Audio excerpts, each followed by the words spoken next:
ሰላም ጤና ይስጥልን ክብራትና ክብራን ተመልካቾቻችን ከናሁ ቴሌቪዥን ለዕለተ አርብ ምሽት ግንቦት 8 2017 ዓ.ም ከሀገር ቤትና ከባህር ማዶ የተሰናዱ ስፖርታዊ ዜናዎቻችንን ከአሁን ሰዓት ጀምሮ ወደ እናንተ እናደርሳለን። ከዜናዎቹ ጋር ገዛኸኝ ዱላ ቆይታ አድርጋለሁ። አብራችሁኑ ነው። ወደ ቀዳሚው የሀገር ቤት ስፖርታዊ ዜናችን ስናልፍ የኢትዮጵያ ፕሪሚየር ሊግን ቀዳሚ እናደርጋለን። የኢትዮጵያ ፕሪሚየር ሊግ የ2017 ዓ.ም የውድድር ዘመን የ30ኛ ሳምንት መርሃ ግብር ጨዋታዎች በዛሬው ዕለት ጅማሯቸውን አድርገው በሐዋሳ ስቴዲየም እየተከናወኑ ይገኛሉ። የመርሃ ግብሩ ቀጣይ ጨዋታዎች በነገው ዕለትም ቀጥለው ሲከናወኑ ነገ ቀን 9 ሰዓት ላይ መቀሌ 71 እንደርታ ከሊጉ መሪ ክለብ ኢትዮጵያ መድን ጋር የሚያደርጉት ጨዋታ ትልቅ ትኩረትን አግኝቷል።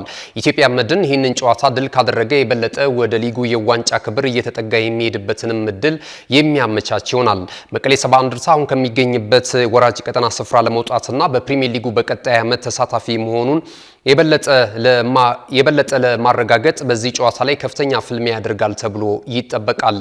አሰልጣኝ ጸጋዬ ኪዳነ ማርያም በመቀሌ 71 እንደርታን ወደ ቀጣዩ የኢትዮጵያ ፕሪሚየር ሊግ ውድድር ይዞ ለመጓዝም ከፍተኛ ጥረት ያደርጋሉ ተብሎ ይጠበቃል። ባሳለፍነው ሳምንት ጨዋታቸውን ባቻ ውጤት ማጠናቀቃቸውም የሚታወስ ነው።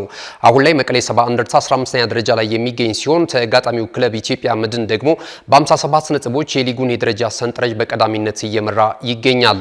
ሌላኛው ጨዋታ በድሬዳዋ ከተማና በአርባ ምንጭ ከተማ መካከል የሚከናወን ይሆናል። የወራጅ ቀጠና ስፍራ ስጋት ያለባቸው ሁለቱ ቡድኖች በዚህ ጨዋታ ላይ ከስጋታቸው ለመላቀቅ ከፍተኛ ጥረት ያደርጋሉ ተብሎ ይጠበቃል። በዕለተ እሁድ ወልዋሎ ዓዲግራት ዩኒቨርሲቲ ከኢትዮ ኤሌክትሪክ ጠዋት 3 ሰዓት ከ30 ላይ ጨዋታቸውን ሲያደርጉ ኢትዮጵያ ቡና ከአዳማ ከተማ፣ ፋሲል ከተማ ከኢትዮጵያ ንግድ ባንክ በዕለተ እሁድ የሚደረጉ ሌሎች የመርሃ ግብሩ ጨዋታዎች ናቸው። የሊጉን የደረጃ ሰንጠረዥ ኢትዮጵያ መድን በ57 ነጥብ ሲመራ ኢትዮጵያ ቡና በ48 ነጥብ ይከተላል። ባህር ዳር ከተማ በ47 ነጥቦች ሶስተኛ ደረጃ ላይ የተቀመጠ ሲሆን መቻልና ሀዲያ ሆሳዕና ተከታዩን ደረጃ ይዘውታል። የኢትዮጵያ ፕሪሚየር ሊግ የ2017 ዓ.ም የውድድር ዘመን የከፍተኛ ጎል አስቆጣሪነቱን ትራክ ስንመለከት አሊ ሱሌማን ከሐዋሳ ከተማ በ12 ግቦች በቀዳሚነት ሲመራ አህመድ ሁሴን ከአርባ ምንጭ ከተማ በ11 ግብ ይከተላል። አህመድ ሀበራ ከኢትዮጵያ መድን፣ አንተነህ ተፈራ ከኢትዮጵያ ቡና፣ ጌታነህ ከበደ ከፋሲል ከተማ ተከታዩን ደረጃ ይዘውታል።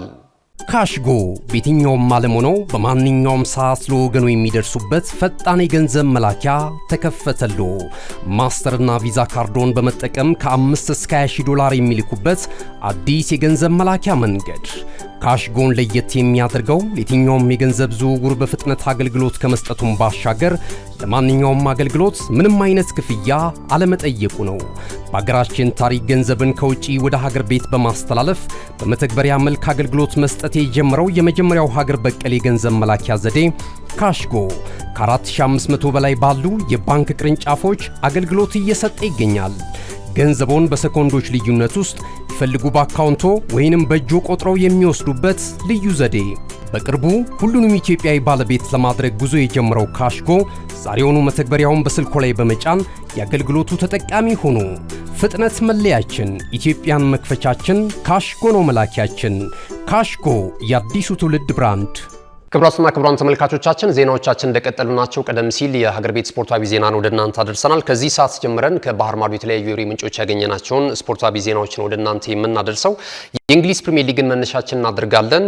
የሊጉን የዋንጫ ባለክብር ሊቨርፑልን ያደረገው የእንግሊዝ ፕሪሚየር ሊግ የ2024/25 የውድድር ዘመን የ37ኛ ሳምንት መርሃ ግብር ጨዋታዎች ከዛሬ ምሽት ጀምረው የሚከናወኑ ይሆናል። ዛሬ ምሽት ሁለት ጨዋታዎች ሲደረጉ አስተን ቪላ ከቶተንሃም ሆትስፐርስ ምሽት 3 ሰዓት ከ30 ላይ የሚያደርጉት ጨዋታ ይጠበቃል።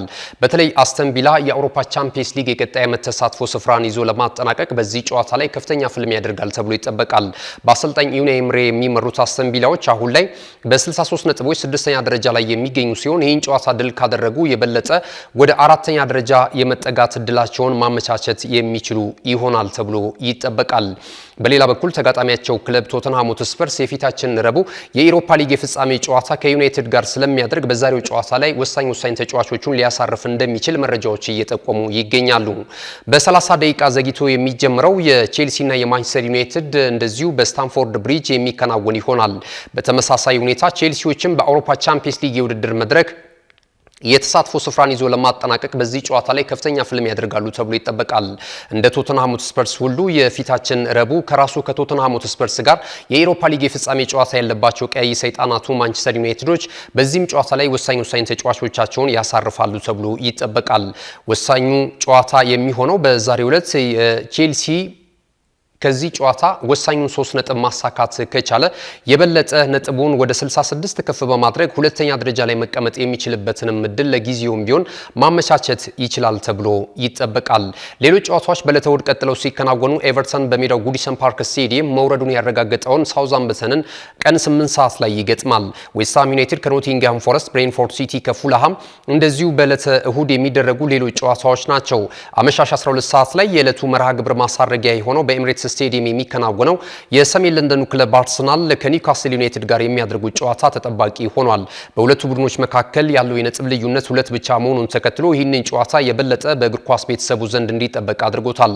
አርሰናል እንዳለፉት 2 ዓመታቶች ሁሉ በሊጉ ሁለተኛ ደረጃን ይዞ ለማጠናቀቅ ይህንን ጨዋታ ድል ማድረግ ይጠበቅበታል። ኒውካስል ዩናይትድም ወሳኝ ተጫዋቹን አሌክሳንደር አይዛክን እንደዚሁ ከሌሎች ክለቦች አይን ለመከለል ብሎም በቀጣይ ዓመት በአውሮፓ ቻምፒየንስ ሊግ የውድድር መድረክን መሳተፉን ለማረጋገጥ በዚህ ጨዋታ ላይ ነጥብ ያስፈልገዋል። ብራይተን ሊጉ ሻምፒዮና ክለብ ሊቨርፑል ጋር የሚያደርጉት ጨዋታ ደግሞ በዕለተ ሰኞ አሜክስ ስቴዲየም ላይ ምሽት 4 ሰዓት ላይ የሚደረግ ይሆናል። ሊቨርፑል የደረጃ ሰንጠረዡን በ83 ነጥቦች የሚመራ ሲሆን አርሰናል 68 ነጥብ፣ ኒውካስል ዩናይትድ 66፣ ማንቸስተር ሲቲ 65፣ ቼልሲ እና አስተን ቪላ ተከታዩን ደረጃ ይዘውታል። የእንግሊዝ ፕሪሚየር ሊግ የ2024-25 የውድድር ዘመን የከፍተኛ ጎል አስቆጣሪነቱን ትራክ ግብፃዊ ኢንተርናሽናል መሐመድ ሳላ ከሊቨርፑል እየመራ ይገኛል። ወደ ስፔን ላሊጋ ጨዋታዎች አልፈናል። የስፔን ላሊጋ ትላንት በተደረገ የ37ኛ ሳምንት መርሃ ግብር ባርሴሎና ሻምፒዮናን መሆኑን ከወዲሁ አረጋግጧል። ትላንት ምሽት ከኤስፓኞል ጋር ከሜዳው ውጪ ጨዋታውን ያደረገው ባርሴሎና 2-0 በሆነ ውጤት ድል ማድረጉን ተከትሎ የ2024-25 የስፔን ላሊጋ ሻምፒዮና ክለብ መሆኑን እንደዚሁ አረጋግጧል። ትላንት በነበረው እንቅስቃሴ ላይ ላሚን ያማል ጎል አስቆጥሯል። ይህ ተጫዋች ትላንት በተደረገው ጨዋታ ከፍተኛ እንቅስቃሴ በማድረግ በአጠቃላይ በባርሴሎና ማሊያ በ17 ዓመቱ ጎሎችን እያስቆጠረ ለጎል የሆኑ ኳሶችንም እያመቻቸ በማቀበል ከፍተኛውን አድናቆት እየተቸረው ይገኛል። በአጠቃላይ በ17 ዓመቱ የእግር ኳስ ታሪክም 5 ትልልቅ የዋንጫ ክብሮችንም ትላንትና ማሳካቱን የበለጠ ማረጋገጥ ችሏል።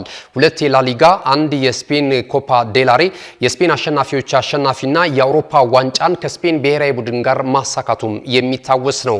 በአጠቃላይ በውድድር ዓመቱ በነበረው እንቅስቃሴ አሁንም ድረስ ከታላላቅ የቀድሞ የባርሴሎናና ሌሎች ተጫዋቾች አድናቆት እየጎረፈለት ይገኛል። ትላንት ባርሴሎና ሻምፒዮና መሆኑን ተከትሎ በስፔን ላሊጋ 28ኛ ዋንጫ ሆኖም ተመዝግቧል። በዛሬው ዕለትም ደስታቸውን በተለያዩ ሁኔታዎች ከባርሴሎና ከተማ ደጋፊዎች ጋራ በክፍት መኪና በመዘዋወር ደስታቸውን እየገለጹ ይገኛሉ። ሌሎች ጨዋታዎች በሳምንቱ መጨረሻ ቀናት ሲደረጉ እንደዚሁ ምሽቱ 2 ሰዓት ላይ ጅማሯቸውን የሚያደርጉ እንደሆነም ላሊጋው ያወጣው መረጃ ያመለክታል። ባርሴሎና የመጨረሻውን ጨዋታ ከቪላሪያል ጋር የሚያደርግ ሲሆን በሜዳው ማድረጉን ተከትሎ የዋንጫ ርክክቡም እዛ ላይ ይደረግለታል ተብሎ ይጠበቃል። ሪያል ሶሴዳድ ከጂሮና፣ ማሎርካ ከኤታፌ፣ ሴቪያ ከሪያል ማድሪድ ጋር የሚያደርጉትም ጨዋታ የስፔን ላሊጋ የ37ኛ ሳምንት መርሃ ግብር ሌሎች ጨዋታዎች ናቸው። ባርሴሎና በ85 ነጥብ ሻምፒዮና መሆኑን ሲያረጋግጥ ሪያል ማድሪድ 78 ነጥቦችን ይዞ ሁለተኛ ደረጃ ላይ ይገኛል። አትሌቲኮ ማድሪድ፣ አትሌቲክ ቢልባኦ፣ ቪላሪያል፣ ሪያል ቤቲስ እና ሴልታ ቪጎ ተከታዩን ደረጃ ይዘውታል።